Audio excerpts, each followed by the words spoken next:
হাই everyone, স্বাগতম জনাইছোঁ মই অন্য এটা ভিডিঅ'লৈ আৰু আশা কৰোঁ সকলো ভালেই আছে, সুস্থ হৈ আছে।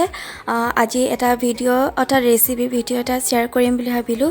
চাহৰ লগত খাবৰ কাৰণে বনাইছিলোঁ, তাকে শ্বেয়াৰ কৰিছোঁ। আৰু সেইটো ৰেচিপি হৈছে নিমকি। খাবলৈ বিৰাটেই ভাল হৈছিলে। আপোনালোকেও ট্ৰাই যদি কৰিব বিচাৰে কৰিব পাৰে। মই কেনেকৈ বনালোঁ তাকে আপোনালোকে চাই লওক। ইয়াত লৈছোঁ মই ময়দা এবাটি লৈছোঁ, বেছি বনোৱা নাই, ময়দা এবাটি লৈছোঁ। আৰু তাতে মই জোখমতে নিমখ দি দিছোঁ। নিমখটো মোৰ অলপমান কম হৈছিলে, মই কমকৈ দিছিলোঁ, কিন্তু আপোনালোকে অকণ বেছিকৈ দিব। আৰু তাতে দিছোঁ জিৰা আৰু চফ দিছোঁ, যিহেতু ইয়াত কালজিৰা বা তিল তেনেকৈ দিয়ে, কিন্তু মোৰ ওচৰত নাই সেইকাৰণে। আৰু এতিয়া ৰিফাইন তেল 2 চামুচ দিছোঁ। এতিয়া ৰিফাইন তেল দি ময়দা আৰু ৰিফাইন তেল গোটেইখিনি আৰু ভালকৈ মিক্স কৰি ল'ব। আৰু এনেকৈ মিক্স কৰিব যাতে এটা লাড়ু পাৰফেক্ট এটা লাড়ু বনি যায়। আপোনালোকে ভিডিঅ'টো দেখিব পাইছে। ভালকৈ এইখিনি লৰাই ল'ব, তাৰপৰা পানী দিয়াৰ আগত এনেকৈ লৰাই ল'ব আৰু এটা লাড়ু নিচিনাকৈ কৰি চাবচোন। তাৰপৰা যদি গোট মাৰি যায় তাৰপিছত পানী দি ভালকৈ এটা ডো বনাই ল'ব। আৰু মই এতিয়া পানী দি ভালকৈ ডোটো বনাই লৈছোঁ। আপোনালোকে চাই থাকক ভিডিঅ'টো একেবাৰে শেষলৈকে।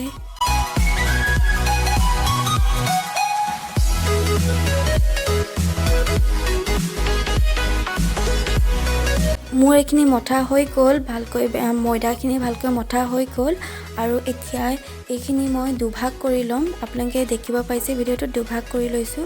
আৰু দুভাগ কৰি পিনে মই ৰুটি বনোৱা নিচিনাকৈ অকণমান ওপৰত ময়দা লৈ পিনে ৰুটি নিচিনাকৈ ডাঙৰকৈ বনাই ল'ম। অকণমান পাতল পাতল কৰিব, বেছি ডাঠ নকৰিব। যিমান পাৰে অকণমান বহল কৰি ডাঙৰ কৰিবৰ কাৰণে চেষ্টা কৰিব। আৰু মই এনেকৈ বনাই লৈছোঁ, দেখিছে ভিডিঅ'টোত। আৰু ইয়াৰ ওপৰতে দিব আপুনি ঘিউ বা ৰিফাইন তেল দিলেও হয়। মোৰ ওচৰত ঘিউ আছিলে, ঘিউ দি দিছোঁ। আৰু এতিয়া ঘিউ দি ভালকৈ এইখিনি মিলাই ল'ব ওপৰতে। ভালকৈ মিলোৱাৰ পাছতে ৰোল যেনেকৈ কৰে সেই ৰোলৰ নিচিনা কৰিব, ওপৰৰ পৰা তললৈকে কৰিব। ধুনীয়াকৈ এটা ৰোলৰ নিচিনা হৈ যায়।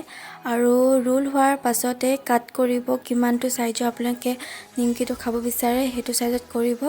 আৰু এনেকৈ হেঁচা মাৰি দি পিনে এটা গোল এটা কৰি পিনে সেইখিনি বেলি ল'ব। আৰু বেলি লোৱাৰ পাছতে ৰুচিখনৰ নিচিনা বেলি ল'ব। বেলি লোৱাৰ পাছতে এনেকৈ এটা ভাঁজ দিব, আকৌ সিটো চাইডে এটা ভাঁজ দিব, ত্ৰিভুজৰ নিচিনা কৰি পিনে। আৰু কাটা চামুচ এখনে দি অকণমানতে ডট ডট কৰি দিব, যাতে ফুলি নাযায়, অকণ চেপেটা নিচিনাই হৈ থাকে। আৰু মই এনেকৈ বনাই লৈছোঁ।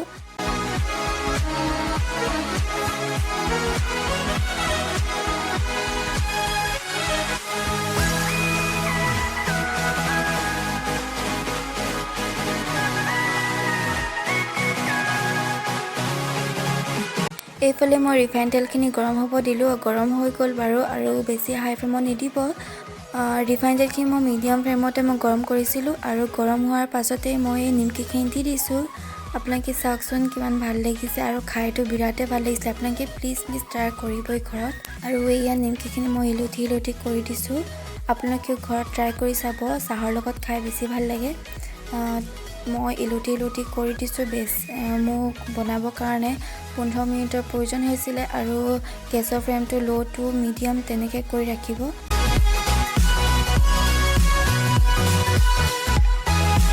বনাবলৈ একেবাৰে চিম্পল আৰু একেবাৰে ইজি দেখিলেই। আৰু এয়া মোৰ নিমকি হৈ গ'ল ৰেডি। মোৰ নিমকিখিনি ৰেডি। আৰু আপোনালোকে ভিডিঅ'টো চাই কেনেকুৱা পালে কমেণ্টত জনাব। আৰু যদি মোৰ চেনেল নতুন হয় তেনেহ'লে মোৰ চেনেলটো প্লিজ ছাবস্ক্ৰাইব কৰি দিব, লগতে লাইক কমেণ্ট কৰিব নাপাহৰিব। আজি এই ভিডিঅ'টো ইয়াতে শেষ কৰিছোঁ। Bye bye.